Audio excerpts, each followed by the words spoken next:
Hi, my name is Jonna and I go by Jay. I wanted to share with you a video about an experience that I had gone through. It's called Miracle on 69th Street, and it was in Omaha, Nebraska. It was on September 11th when this day had happened. I was going for a job interview. With it being Domestic Violence Awareness Month of October, making the scarf and making the videos, it's reopened a lot of my chapters of my book. And I have written about this before, but I wanted to share with you on video. And you know, some of us are not religious, and some of us don't believe. I do believe in angels. I do believe that there are people who are placed in our lives for us to remember that there is a reason for everything. I had gone to Omaha. My sister came and got me due to the fact I was in a very abusive situation. It was a life and death situation, to be honest with you. She and her son came and got me, and being there, I had gone through what you call a spiritual warfare. Some people have never heard that terminology.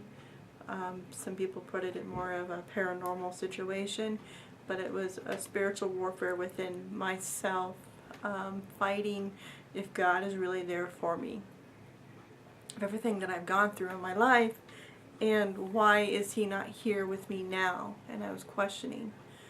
Like, remember the saying, the teacher will be silent during the test.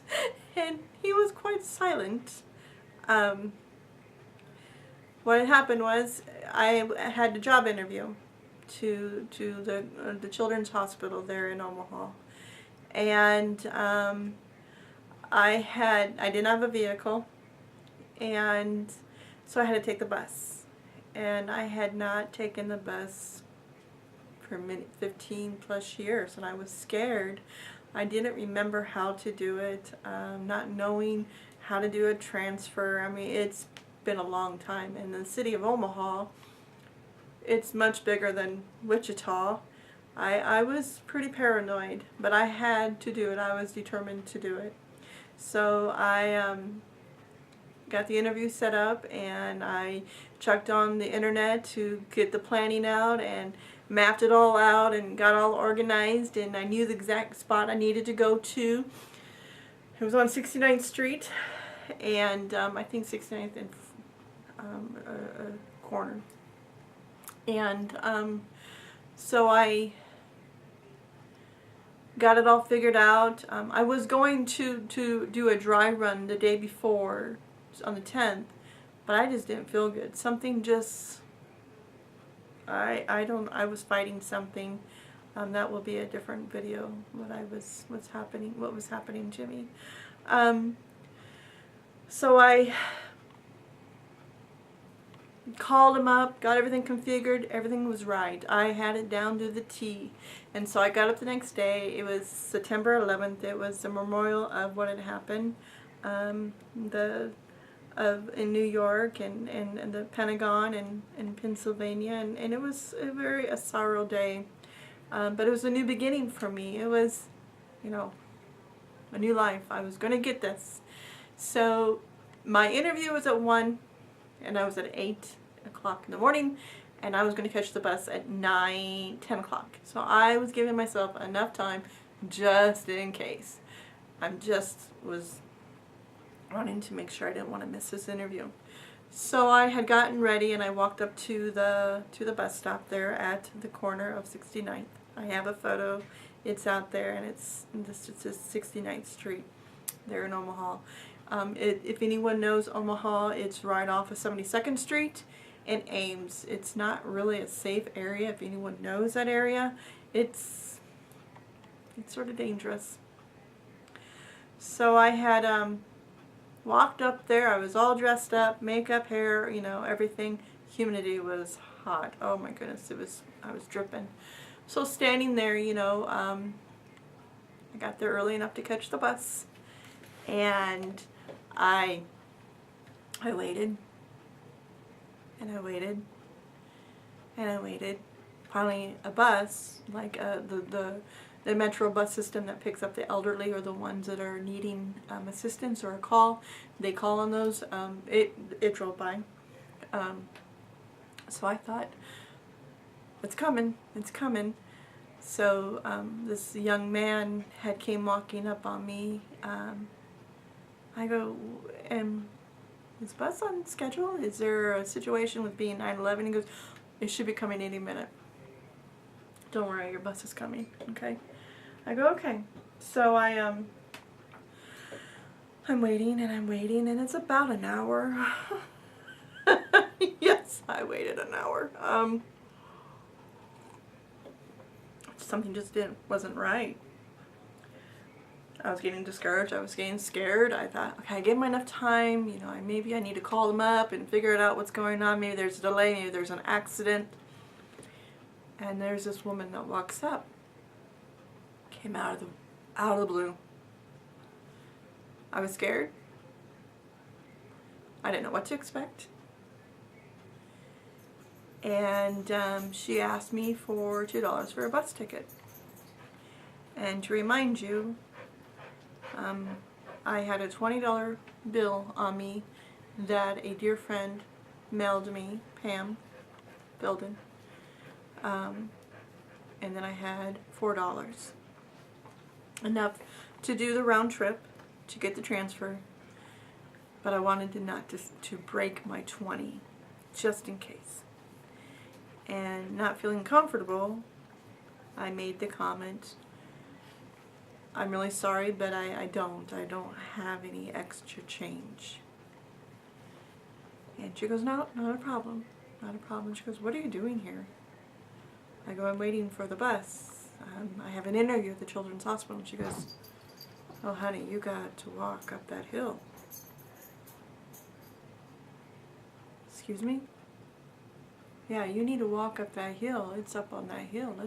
I'll take you there.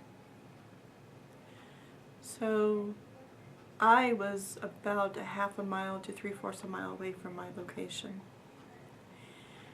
And she knew things of me that I didn't. No one knew. We spoke. And I was now at 72nd.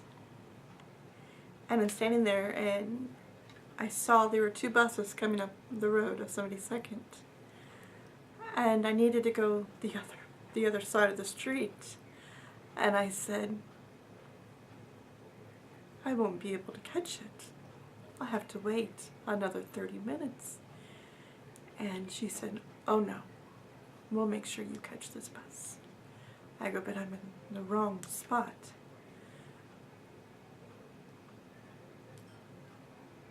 This woman took her life, and she walked in front of these two buses on 72nd Street. And she stopped them. And she walked over to the one I needed, and she said, open those doors. And she said, come here. And she goes, she needs this bus. And the lady goes, she's driving it. We don't do this. And she goes, today we will. And I gave this woman, this angel, 2 of my $4. And I hugged her and I said, I thank you for what you've done. And she goes, don't thank me. So I got onto the bus and the doors closed. And I quickly get into my purse and I get the remaining money to pay for the ticket. The lady was not happy. The driver was not happy. And I hurried up and paid it, and I sit down, and I was just in awe. What just happened? You don't do that on 72nd Street. That's a very busy street. She could have gotten killed. Um, I remember hearing transfer, transfer, and then a young girl ahead of me, on the seat ahead of me, she goes, "You need a transfer?" And I go, "Yeah, I do." And she goes, and the bus driver goes, "Come up and get it. You need to come get your transfer." So I go, "The bus is going." She goes, "Come up and get your transfer." So I got up out of my seat while the bus was still going, and I got my transfer, and I said, I am sorry. This will never ever happen again." And I went back and sat down in my seat. And I just thanked God. It's the first time I ever heard him. He will always provide, no matter what. So I got to the mall of the transfer area, and I found the bus. And I got on the bus, and I was about an hour and a half early to my interview, which was fine. I was sweating. I was so hot. I was so dehydrated. I went and got into the bathroom and cleaned up and refreshed, and I had to get something to eat. I was very, very hungry. And so I went to the cafeteria of the hospital, and I got myself some cranberry juice and a salad. And the thing that I had to do, I had to break the 20. And I just thought, God will provide. God will provide. So I sat there and I ate. And I sat there and I was looking at the staff and the different cliques and the families and the worry and the stress. And I'm thinking, I wouldn't want to be in their shoes.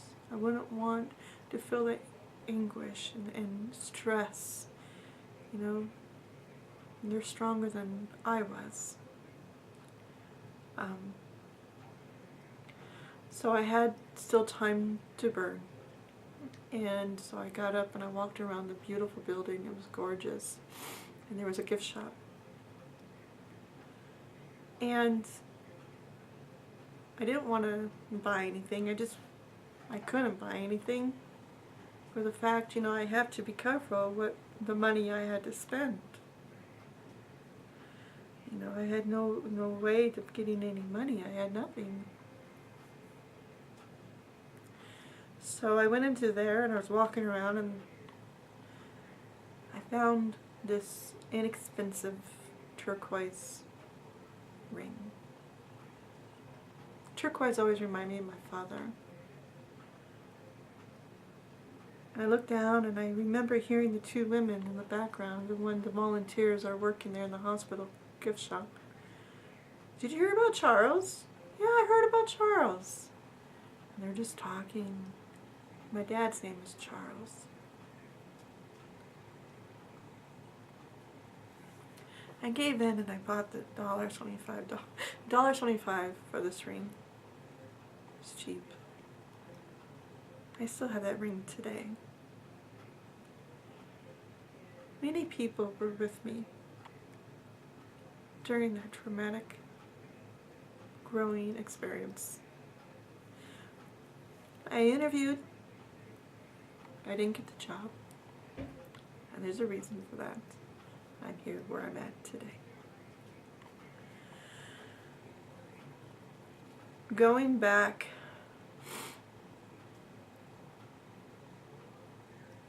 I had to walk. I had to walk a long ways. And there's reasons for that. I walked in areas that I should never have walked in. But you have to understand, you're going to hit the lowest. You will. To realize what you have today. So, the miracle on 69th Street is my miracle of hearing him. It is a very special moment. The thing that is so ironic was, on the corner, is there a store that I had gotten a job as Walgreens. And I always walked or rode the bike that my sister had gotten. And it was hard. Very high mountains, hills. And I sat there after getting up there for the first day and getting the job there at Walgreens. There was a woman sitting out on the bench, and I was early for my first day. And I was remembering the situation weeks prior, and how blessed I was to get a job that was closer to the location that I was at. And she goes, "You're out of breath." I go, "Yeah, I'm out of breath." I go, "I just don't understand. I used to ride, a lot of miles, about 40 a week. This is killing me." And she goes, "You're at the highest point in Omaha. Just think, you just reached the top. Now it's all downhill."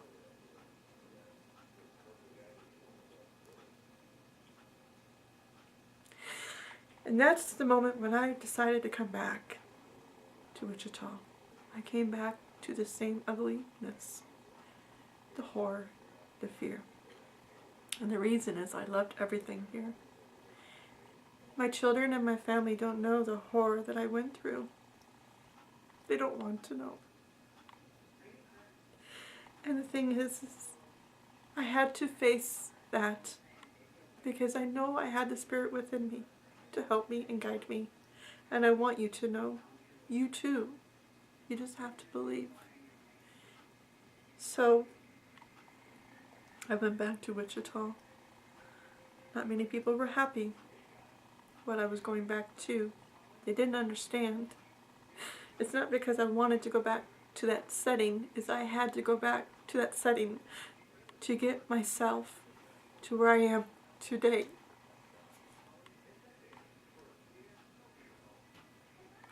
Believe me, it was a challenge.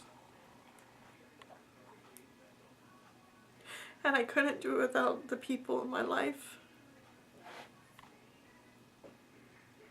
I would never have been able to do it without Linda, without Sally, without Tim, without the crew that I worked with. It was tough.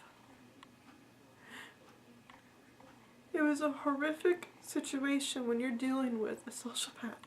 It's very scary. The systems are not working for you most of the time.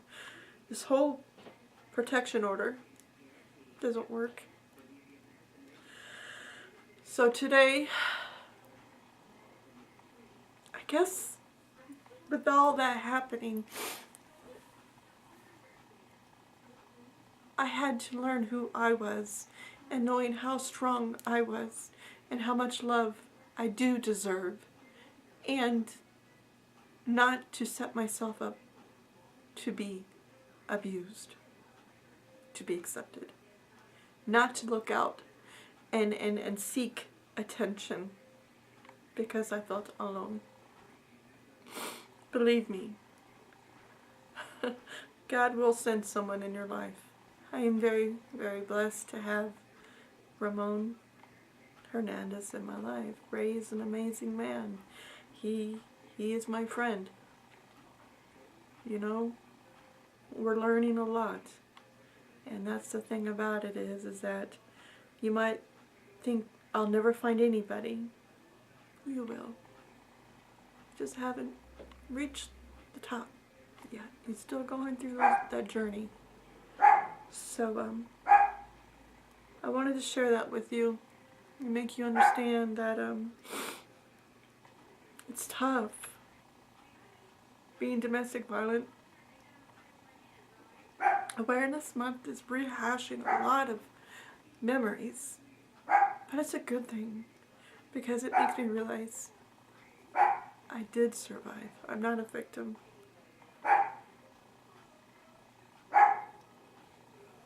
You too are going to be and are a survivor. Just listen.